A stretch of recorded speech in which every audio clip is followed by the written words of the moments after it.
जय हिंद दोस्तों, आपका स्वागत है डीके राज क्लासेस में। आज हम लोग फिर से ग्रुप डी का प्रीवियस क्वेश्चन कर रहे हैं। आरआरबी ग्रुप डी का प्रीवियस क्वेश्चन हम लोग कर रहे हैं। आरआरबी ग्रुप डी का प्रीवियस क्वेश्चन हम लोग शुरू कर रहे हैं। आइए मेरे चैनल को लाइक करें, शेयर करें, सब्सक्राइब करें, बेल आइकन को प्रेस कर लें। बहुत जल्द ग्रुप डी का एग्ज़ाम स्टार्ट हो जाएगा।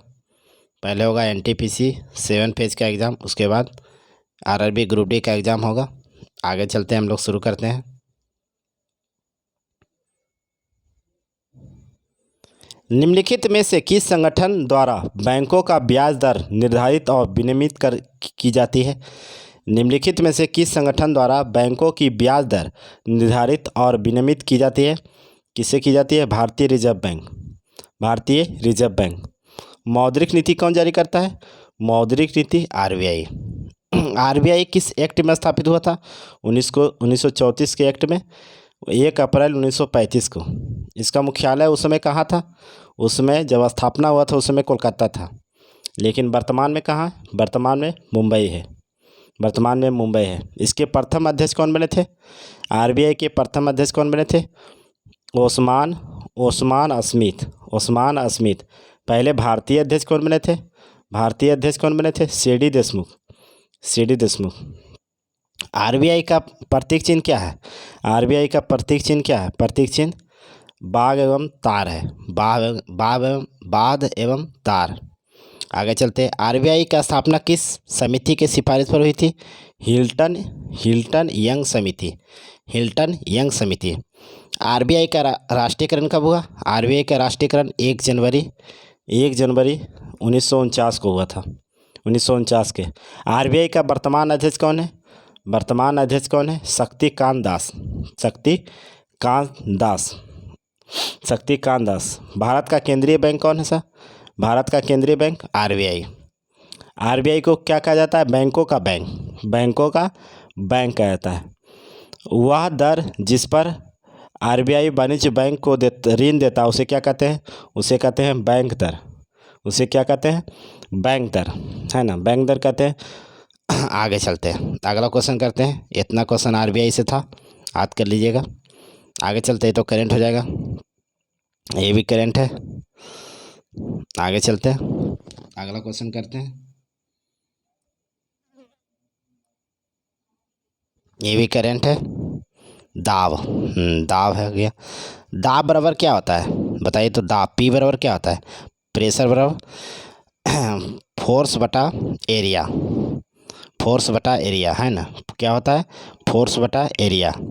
फोर्स उछे बटा क्षेत्रफल, यही होता है, उछे बटा क्षेत्रफल। आगे चलते हैं, अगला क्वेश्चन करते हैं। हाँ, इसी में देख लेते हैं ज़रा सा। क्षेत्रफल जितना बड़ा होगा क्षेत्रफल जितना बड़ा होगा दाब उतना ही कम लगेगा। और क्षेत्रफल जितना कम होगा दाब उतना ही अधिक लगेगा। दाब उतना ही अधिक लगेगा। दाब का सही मात्रक क्या है? दाब का सही मात्रक क्या है? पास्कल। दाब का सही मात्रक क्या है? पास्कल या न्यूटन प्रति मीटर स्क्वायर। दाब कौन सी राशि है? अदिश राशि है। दाब कौन सी राशि है? अदिश राशि है। दाब अदिश राशि है। दाब का डिफिनेशन क्या होता है? किसी सतह के एकांक क्षेत्रफल पर लगने वाला बल को ही दाब कहते हैं। दाब कहते हैं, है ना, उसी को ही दाब कहते हैं। रेगिस्तान में ऊँट आसानी से क्यों चल पाता है? क्योंकि उसके तलवा चौड़ा होता है, इसलिए चल पाते हैं। दाब यही तो, दाब क्षेत्रफल अधिक हो गया, दाब कब लगा, इसलिए चल जाता है। भारी वाहन की टायर अधिक चौड़ी होती है, इसी कारण चल पाते हैं। आगे चलते हैं। मकान, जैसे मकान के नीचे जो आधारशिला चौड़ी बनाई जाती है, इसी कारण, दाब के कारण। आगे चलते हैं। निम्नलिखित में से किसमें उत्तल दर्पण का उपयोग किया जाता है? बताइए तो किसमें किया जाएगा? रिव्यू मिरर, रिव्यू मिरर में। आगे चलते हैं। उत्तल दर्पण आ गया। उत्तल दर्पण का जरा सा देख लेते हैं। उत्तल दर्पण जो रिव्यू मिरर में प्रयोग किया जाता है, काफ़ी बड़ा क्षेत्र को छोटा क्षेत्र में बना देना, इसी को तो कहते हैं उत्तल दर्पण। मोटर कार के पक्ष दृश्य को देखने के लिए, पक्ष दृश्य को देखने के लिए उत्तल दर्पण का प्रयोग किया जाता है। सड़क पर लगे प्रवर्तक लैंप में भी उत्तल लेंस होता है। उत्तल दर्पण को क्या कहते हैं? अपसारी दर्पण। अपसारी दर्पण कहते हैं उत्तल दर्पण को, अपसारी, है ना, अपसारी दर्पण कहते हैं। आगे चलते हैं। उत्तल दर्पण का डेफिनेशन क्या होता है? जिसका कलई भीतर की ओर है, भीतर की ओर पॉलिश किया हो, उसे ही उत्तल दर्पण कहते हैं। उत्तल दर्पण पर 3 गो फोकस बनता है। उत्तल दर्पण पर धूर पर रखा जाए, वस्तु को धूर पर रखा जाए तो प्रतिबिंब कहाँ बनेगा? धूर पर बनेगा। धूर पर रखा जाएगा तो धूर पर बनेगा। धूर तथा अनंत के बीच रखा जाए तो दर्पण के पीछे एवं धूर एवं फोकस के बीच बनेगा। और अनंत पर रखा जाए तो कहाँ पर बनेगा? फोकस पर बनेगा। और हमेशा आभासी बनेगा, हमेशा आभासी। आगे चलते हैं, अगला क्वेश्चन करते हैं। मैंडलीव की आवर्त सारणी में निम्नलिखित समूह में से किस तत्व की समूह को बाद में तालिका पर जगह मिली थी? किसको छोड़ दिया था मैंडलीव ने? किसको छोड़ा था बताइए तो? किसको छोड़ा था? किसको छोड़ा था बताइए तो? किसको छोड़ा था? तो छोड़ा था, किसको छोड़ा था? अस्केडियम गैलियम और जर्मेनियम को छोड़ा था। गैलियम की परमाणु संख्या कितना है? 31। अस्केडियम की परमाणु संख्या कितना है? 21। जर्मेनियम का परमाणु संख्या कितना है? 32। मैंडलीव ने आवर्त सारणी को किस पर सजाया था? परमाणु भार पर। मैंडलीव ने परमाणु भार पर सजाया था, है ना। मैंडलीव ने आवर्त सारणी को कब प्रकाशित किया था? 1969 में। और जर्मन पत्रिका में कब प्रकाशित हुआ था? 1872 में प्रकाशित हुआ था। मैंडलीव किस देश के थे? रूसी वैज्ञानिक थे, रूस के थे, है ना, रूस के थे। आगे चलते हैं। मैंडलीव ने कितने तत्व की खोज की थी? 63 तत्व की खोज की थी। आगे चलते हैं, अगला क्वेश्चन करते हैं। कैल्शियम ऑक्साइड का सही सूत्र की इकाई के द्रव्यमान कितना होता है? कैल्शियम का कितना होता है? परमाणु संख्या 20 होता है, तो परमाणु भार कितना हो जाएगा? 40। कि ऑक्सीजन का कितना होता है? 8 होता है, तो कितना हो जाएगा? 16। जोड़ दीजिए, कितना हो जाएगा? 6 4 1 5 56 हो जाएगा। 56। इसी प्रकार कैल्शियम कार्बोनेट का कितना हो जाएगा? कैल्शियम कार्बोनेट का, तो कैल्शियम का कितना हो गया? 40। कार्बन का कितना हो गया? 12। ऑक्सीजन का 16 48, कितना हो जाएगा? ये 100 हो जाएगा, 100 हो जाएगा, 100। इसी प्रकार से निकालते जाइएगा। आगे चलते हैं, अगला क्वेश्चन करते हैं। अगला क्वेश्चन जो करंट हो जाएगा। किसी वस्तु द्वारा कार्य करने की क्षमता या किसी वस्तु में निहित ऊर्जा किस पर निर्भर करती है? बताइए तो, किस पर निर्भर करती है? किस पर निर्भर करती है बताइए तो? किस पर निर्भर करती है? बताइए तो, किस पर निर्भर करती है? किस पर निर्भर करती है? कार्य करने वाली वस्तु की स्थिति और अवस्था पर निर्भर करती है ना। कार्य आ गया, कार्य के बारे में देख लेते हैं। कार्य बराबर क्या होता है? Fs cos थीटा होता है। कार्य का ऐसा मात्रक क्या होता है? जूल होता है। कार्य का ऐसा मात्रक जूल होता है ना। यदि बल विस्थापन के साथ समानांतर हो रहा है तो कार्य होगा घनात्मक। कार्य होगा क्या? घनात्मक। जब कोई वस्तु खुरदार सतह पर फिसलती है तो उसका क्या मान होगा? ऋणात्मक होगा, उसका मान ऋणात्मक होगा। घर्षण के दिशा में कार्य हो तो क्या होता है? ऋणात्मक होगा, वो भी ऋणात्मक होगा। और घर्षण के विपरीत कार्य हो तो धनात्मक होगा। कार्य का ऐसा मात्रक एक ठोआ होता है। कार्य का ऐसा मात्रक एक ठोआ होता है, न्यूटन मीटर होता है, न्यूटन मीटर। कार्य कौन सी राशि है? अदिश राशि है। कार्य कौन सी राशि है? अदिश राशि है। आगे चलते हैं। ब्लैक एंड वाइट फोटोग्राफी में निम्नलिखित धातुओं में से किन धातु के यौगिक का उपयोग किया जाता है? चांदी। जी, चांदी का परमाणु संख्या कितना होता है? 47। चांदी का लैटिन नाम क्या है? लैटिन नाम अर्जेंटेनम। चांदी का प्रमुख अयस्क क्या है? अर्जेंटाइट। आगे चलते हैं, अगला क्वेश्चन करते हैं इसी में।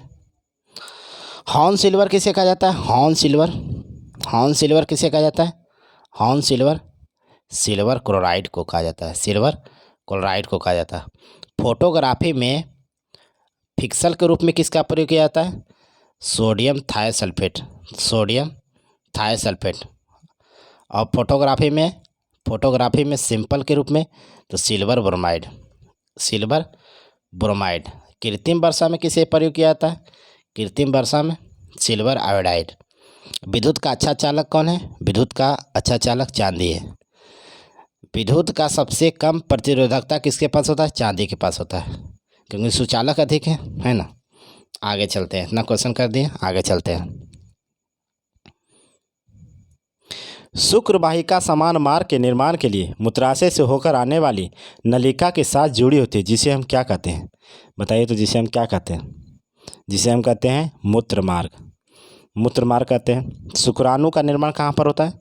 शुक्राणु का निर्माण कहाँ पर होता है? वृषण में होता है ना, वृषण में होता है। शुक्र वाहिका किसका भाग होता है? अधिवृषण को शुक्राणु से जोड़ती है ना। आगे चलते हैं। धातु का वह गुण कौन सा है जिसके कारण उसे तार के रूप में ढाला जा सकता है? तार के रूप में ढाल रहा है, तार के रूप में ढाल रहा है तो क्या हो जाएगा? तन्यता हो जाएगा। तार के रूप में ढालेगा तो तन्यता होगा। आघात वर्णीय भी धातु का गुण है, आघात वर्णीय भी धातु का गुण है, दोनों धातु का गुण है ना, धातु का गुण है।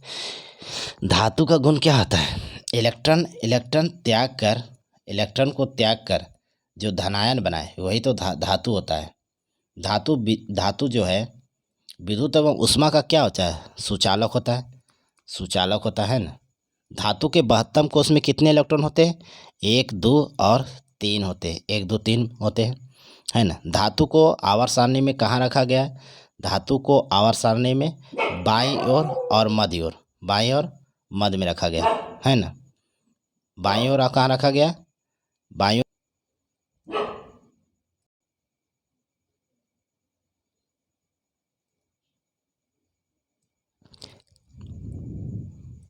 केवल एकमात्र अधातु है, अधातु हाइड्रोजन जो है, जो कहाँ है? बाईं ओर है। बाकी सभी जो अधातु है वह दाईं ओर है, अपवाद में है ना, अपवाद में है, ये अपवाद में है। आगे चलते। धातु का गलनांक एवं क्वथनांक क्या होता है? उच्च होता है, उच्च होता है। धातु किस अवस्था में पाई जाती है? ठोस अवस्था में, ठोस अवस्था में पाई जाती है ना। एकमात्र धातु है जो द्रव अवस्था में पाया जाता है वह पारा है, अपवाद में पारा है ना। धातु की सबसे अधिक अभिक्रियाशीलता किसके पास होता है? पोटेशियम के पास सबसे अधिक, है ना। आगे चलते हैं, अगला क्वेश्चन करते हैं। इतना धातु के बारे में जानिए। समान रूप से एक उदासीनीकरण अभिक्रिया को किस रूप में लिखा जाता है? बताइए तो, किस रूप में लिखा जाता है? किस रूप में लिखा जाता है? क्षार प्लस अम्ल बराबर लवण प्लस जल। क्षार प्लस अम्ल बराबर लवण प्लस जल, है ना। पीएच मान की खोज किसने की थी? पीएच मान की खोज सोरेनसन ने किया, सोरेनसन ने किया, है ना। पीएच मान की खोज। पीएच मान कहाँ से शुरू होता है? 0 से होता है और 14 तक जाता है। अगर 7 से कम है तो क्या हो जाएगा? अम्लीय। 7 है तो क्या हो जाएगा? उदासीन। 7 से अधिक है तो क्या हो जाएगा? क्षारीय हो जाएगा, है ना, क्षारीय हो जाएगा। आगे चलते हैं, क्षारीय हो जाएगा, है ना, क्षारीय हो जाएगा। क्षार और अम्ल के पास लवण कराना है को, तो सोडियम हाइड्रोक्साइड के साथ HCl से कराइए तो NaCl बनेगा, NaCl और H2L। यही हो गया हमारी उदासीनीकरण अभिक्रिया, उदासीनीकरण अभिक्रिया यही हो गया। आगे चलते हैं। क्षार का स्वाद कैसा होता है? क्षार का स्वाद कड़वा होता है। अम्ल का स्वाद कैसा होता है? खट्टा होता है, खट्टा होता है। जल से अभिक्रिया करके जो H+ आयन दे उसे ही अम्ल कहते हैं, और जो जल से अभिक्रिया करके OH- आयन दे तो उसे हम क्षार कहते हैं। जल में विलय भस्म को क्षार कहा जाता है, जल में विलय भस्म को क्या कहा जाता है? क्षार कहा जाता है ना। संतरा तथा नींबू में कौन सा अम्ल पाया जाता है? संतरा तथा नींबू में साइट्रिक अम्ल, साइट्रिक अम्ल। अंगूर तथा इमली में कौन सा अम्ल पाया जाता है? टार्टरिक अम्ल, कौन सा अम्ल पाया जाता है? टार्टरिक अम्ल। टमाटर में कौन सा अम्ल पाया जाता है? ऑक्जेलिक अम्ल। ऑक्जेलिक अम्ल। घास में कौन सा अम्ल पाया जाता है? बेंजोइक अम्ल। बेंजोइक अम्ल। चींटी में कौन सा अम्ल पाया जाता है? फॉर्मिक अम्ल। फॉर्मिक या मेथोनोइक अम्ल। फॉर्मिक या मेथोनोइक अम्ल, है ना। चाय में कौन सा अम्ल पाया जाता है? टैनिक अम्ल। चाय में टैनिक अम्ल, टैनिक। सेब में कौन सा अम्ल पाया जाता है? मौलिक अम्ल। मौलिक, मौलिक अम्ल। केला में कौन सा अम्ल पाया जाता है? इसमें भी मौलिक पाया जाता है, मौलिक अम्ल पाया जाता है। आगे चलते हैं, अगला क्वेश्चन करते हैं, अगला क्वेश्चन करते हैं, है ना। अगला क्वेश्चन करते हैं, अगला क्वेश्चन करते हैं। आइए अगला क्वेश्चन करते हैं। ओजोन के आणविक द्रव्यमान कितना होता है? ओजोन का सूत्र क्या होता है? O3 होता है। तो 8, तो 8 कितना हो गया? 16। 16 कितना हो जाएगा? 48। 48 ही हो जाएगा। कितना द्रव्यमान हो जाएगा? 48। अब इसका ज़रा व्याख्या करते हैं। ओजोन, ओजोन, ओजोन किसका अपरूप है? ऑक्सीजन का रूप अपरूप है। ओजोन परत किससे रक्षा करता है? पराबैंगनी किरण से। पराबैंगनी किरण से।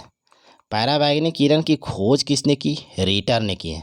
किसने की है? रीटर ने।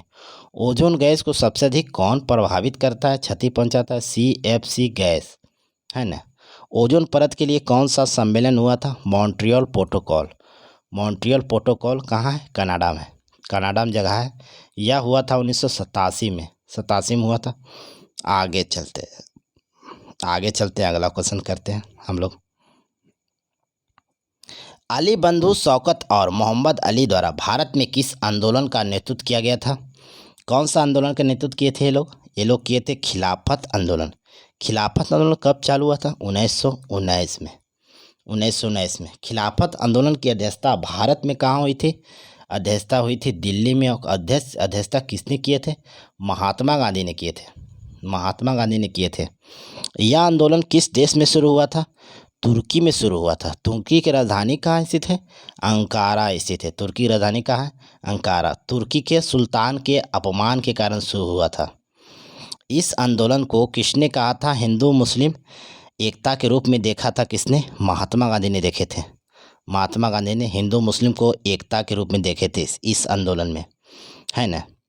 तुर्की का विभाजन जो हुआ किस संधि के तहत अंग्रेज ने किया था? सीवर्स संधि। सीवर्स की संधि के तहत हुआ था। 1920 में हुआ था सीवर्स की संधि, है ना। आगे चलते हैं। खिलाफत दिवस कब मनाया जाता है? 17 अक्टूबर 1919 को खिलाफत दिवस के रूप में मनाया जाता है। आगे चलते हैं, अगला इसमें देख लेते जरा सा। भारत छोड़ो आंदोलन कब हुआ था? भारत छोड़ो आंदोलन 8 या 9 अगस्त 1942 को हुआ था। कहाँ हुआ था? ग्वालियर टैंक। ग्वालियर टैंक कहाँ स्थित है? मुंबई, महाराष्ट्र में, है ना। आगे चलते हैं, अगला क्वेश्चन करते हैं। निम्नलिखित में से किसके मध्य जड़त्व का मान सबसे अधिक होता है? बताइए तो किस में होता है जड़त्व का मान? रेलगाड़ी और हवाई जहाज हो जाएगा। रेलगाड़ी और हवाई जहाज। आगे चलते इसका व्याख्या जरा कर लेते हैं जड़त्व के बारे में। बाहरी बल के अभाव में किसी वस्तु पर विरामा या समान गति में जो बल लगता है, बल या प्रवृत्ति लगता है, उसे हम जड़त्व कहते हैं। जड़त्व का नियम किसने दिया? न्यूटन का पहला नियम। न्यूटन का पहला नियम को जड़त्व का नियम कहते हैं। किसने दिए? गैलीलियो ने दिए थे। गैलीलियो ने दिए। इसमें उदाहरण क्या है? चलती ट्रेन पर अचानक व्यक्ति आगे या पीछे की ओर झुकना। जड़त्व भी होता है 2 प्रकार के, विरामा और गतिज। क्या होता है? विरामा और गतिज होता है। जड़त्व का एक आध उदाहरण नाव है। कंबल को डंडा से पीटने से जो गर्दा है बाहर निकलता है। ये तो करंट है, देख लेते हैं इसमें। थल सेना दिवस कब मनाया जाता है? 15 जनवरी को। 15 जनवरी को थल सेना दिवस। वायुसेना दिवस 8 अक्टूबर को। नौसेना दिवस 4 दिसंबर को। 4 दिसंबर को। आगे चलते हैं, अगला क्वेश्चन करते हैं। निम्नलिखित में से कौन सा रॉजाइट्स के बारे में गलत है? बताइए। इसकी संरचना और कार्य संवहनीय भूपादप के मूल रूप के समान होती है। ये सही है। ये विभिन्न ऊतक से बनी होती है जो बहु कोशिकाएं संरचना होती है। ये भी सही है। ये ब्रायोफाइट की निचली वह त्वचा पर कोशिकाओं से बढ़ने वाले उभरे होते हैं। ये भी सही है। इनमें पूर्ण विकसित तना, जड़ और पत्तियां होती है। ये गलत है, ये गलत हो जाएगा। आगे चलते हैं, अगला क्वेश्चन करते हैं। एल्केन का समान सूत्र क्या होता है? एल्केन का समान सूत्र बताइए। एल्केन का है ना, एल्केन का समान सूत्र बताइए, क्या होगा एल्केन का समान सूत्र? CnH2n+2। एल्केन का हो गया। एल्कीन का क्या होता है? एल्कीन का CnH2n छुच्छे होता है। एल्कीन, एल्काइन से क्या क्या हो जाएगा? CnH2n-2 -2 हो जाएगा, है ना, -2 हो जाएगा। एल्केन कैसा है? सजाती, समझाती है, समझाती है, सजाती है ना। बताइए तो असंतृप्त हाइड्रोकार्बन कौन कौन है? असंतृप्त हाइड्रोकार्बन में कौन कौन आता है? असंतृप्त में आता है एल्कीन और कौन आता है? एल्काइन। एल्कीन और एल्काइन आता है। एल्केन किस में आता है? एल्केन आता है संतृप्त में, असंतृप्त में नहीं आता है एल्केन, संतृप्त में। बाकी ये दोनों आता है असंतृप्त में, है ना, असंतृप्त में। इथाइल अल्कोहल का सूत्र क्या है? इथाइल अल्कोहल का C2H5OH, C2H5OH। मिथाइल का क्या है? CH3OH, CH3OH, है ना, है ना। आगे चलते हैं, अगला क्वेश्चन करते हैं। इतना याद रखिए तीनों। कारा इस सिंबल का प्रतीक प्रतिनिधित्व करता है, किसको प्रतिनिधित्व करता है बताइए ना, किसको करता है प्रतिनिधित्व बताइए, किसको करता है? एक वोल्ट मीटर को करता है, एक वोल्ट मीटर, है ना। वोल्ट मीटर क्या मापता है? दो बिंदुओं के बीच के विभवांतर को मापता है, दो बिंदुओं के बीच के विभवांतर को मापा जाता है, वोल्ट मीटर मापता है ना। वोल्ट मीटर किस क्रम में लगा रहता है? समानांतर क्रम में, समानांतर में लगा रहता है। एक आदर्श वोल्ट मीटर का प्रतिरोध क्या होता है? अनंत होता है, अनंत होता है। अगर यही पूछ ले एक आदर्श आमीटर का प्रतिरोध क्या होता है? तो शून्य होता है। आमीटर किस क्रम में लगा रहता है? श्रेणी क्रम में, श्रेणी क्रम में लगा था आमीटर, श्रेणी क्रम, जिससे विद्युत धारा मापी जाती है। आगे चलते हैं, अगला क्वेश्चन करते हैं। डॉट डॉट डॉट एक 20 सेंटीमीटर लंबी ट्यूब है जो मूत्राशय से मूत्र मार्ग तक ले जाती है, वह मार्ग क्या है? बताइए तो वह मार्ग क्या है? वह मार्ग है मूत्र मार्ग, मूत्र मार्ग, है ना। पुरास्थि ग्रंथियाँ यहीं पर होता है, पूछा जाता है पुरास्थि ग्रंथि कहाँ पर होता है? यहीं पर होता है, मूत्राशय के पास। मूत्र में जल की मात्रा कितनी होती है? 95%। लवण कितना होता है? 2%। यूरिया कितना होता है? 2.7%। यूरिक अम्ल कितना होता है? 0.3%, है ना। मूत्र किसके कारण पीला होता है? यूरोक्रोम, यूरोक्रोम के कारण होता है। मूत्र का पीएच मान कितना होता है? 6 होता है, जो अम्लीय होता है। क्या होता है? अम्लीय होता है, अम्लीय होता है। आगे चलते हैं, अगला क्वेश्चन करते हैं। ये तो करेंट है।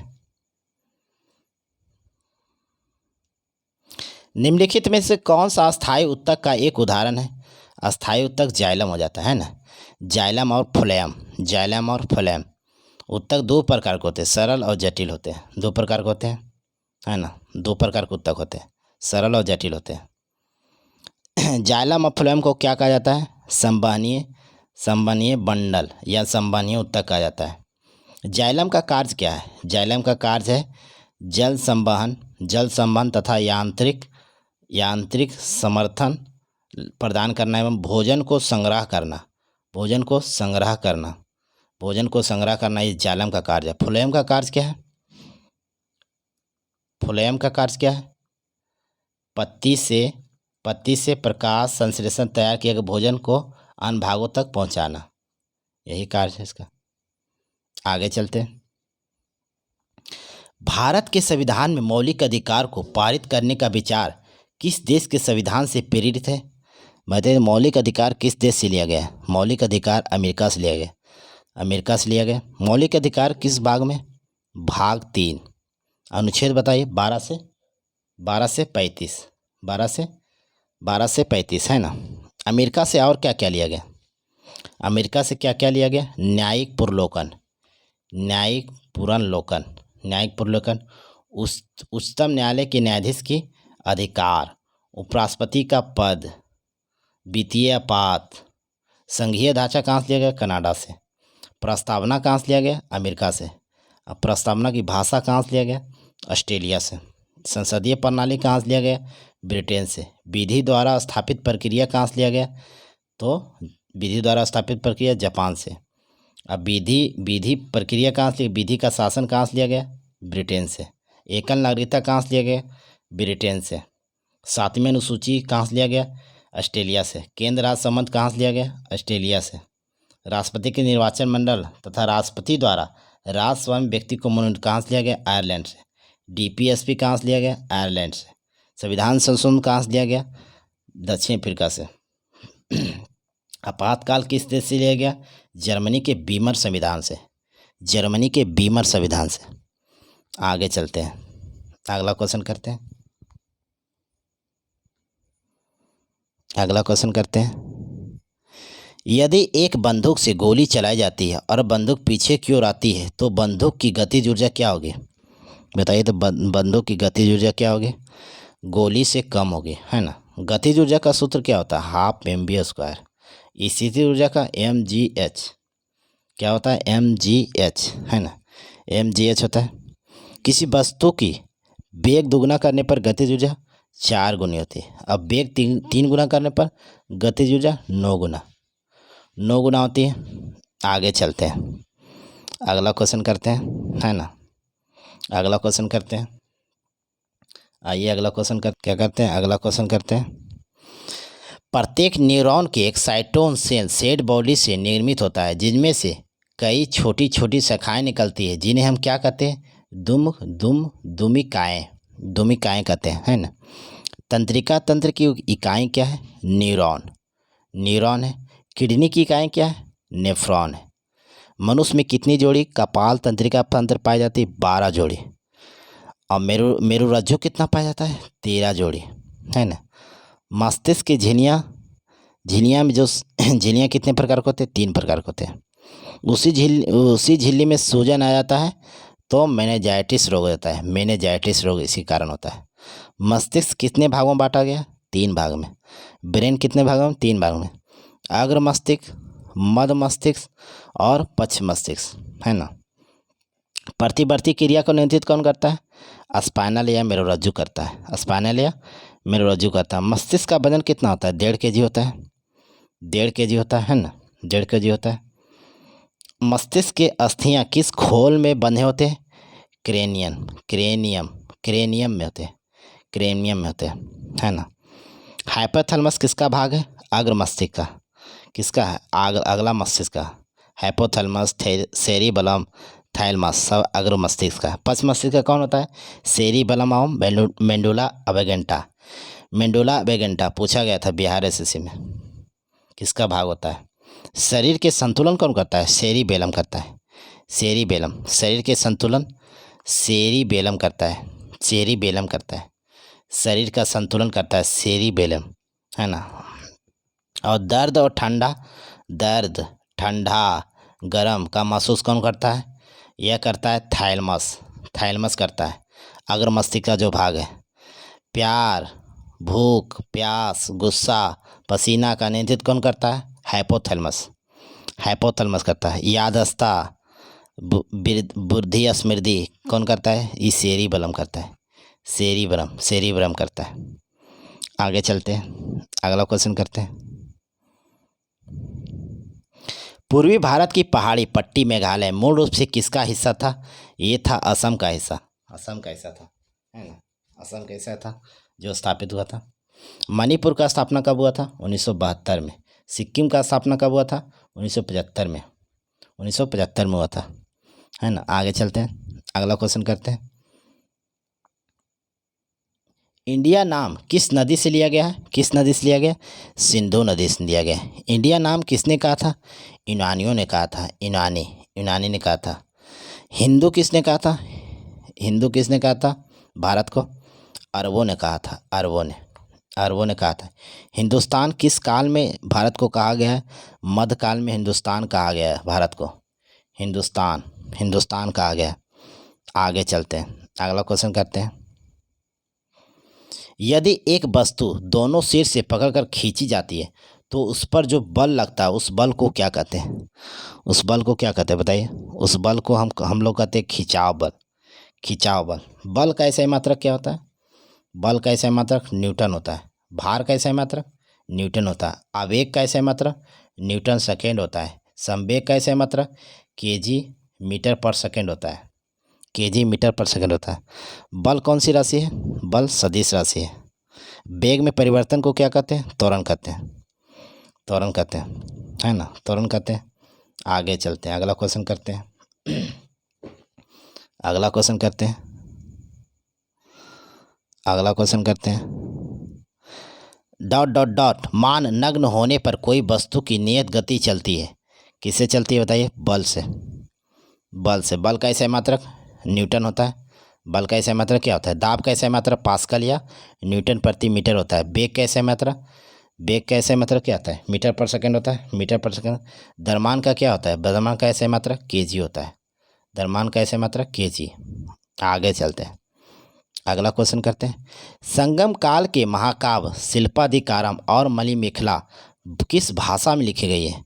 यह तामिल पुस्तक है, तामिल में लिखी गई। मणिमेखलम को लेखक कौन है? मणिमेखलम के लेखक सीत लय सतनार। शीतलय सतनार है। और शिल्पाधिकारम के कौन है? इलांगो है। इलांगो आदिगल। आदिगल, इलांगो आदिगल। एक पुस्तक और है जीवक चिंतामणि, इसके लेखक कौन है? तिरुकुलवर। तिरुकुरुदेवर। आगे चलते हैं, इतना क्वेश्चन तामिल है। अगला क्वेश्चन करते हैं। डॉट डॉट डॉट एक सकर्मक धातु नहीं है, जो बीच में नहीं है, जो डी ग्रुप में नहीं है वो सकर्मक नहीं होगा। कौन है बताइए? कौन नहीं है? कौन है? एनपी। एनपी नहीं है, बाकी सब है। धातु की संख्या कितनी है? टोटल 90 है। धातु प्लेटिनियम देखिए सकर्मक धातु है, लोहा है, ये सब सकर्मक धातु है। थैंक्स। मेरे वीडियो को लाइक करें, शेयर करें, सब्सक्राइब करें, ज़्यादा से ज़्यादा लोगों तक फैलाएं। ऐसे ही कंटेंट आपके लिए लाते रहेंगे। ग्रुप डी एग्ज़ाम बहुत जल्द होगा, बहुत जल्द ग्रुप डी का एग्ज़ाम होगा। उसके पहले एनटीपीसी के 7 फेज़ का एग्ज़ाम जुलाई लास्ट तक होने की पूरी उम्मीद है। पढ़ते रहिए। थैंक्स। मेरे वीडियो को लाइक करें, शेयर करें, सब्सक्राइब करें।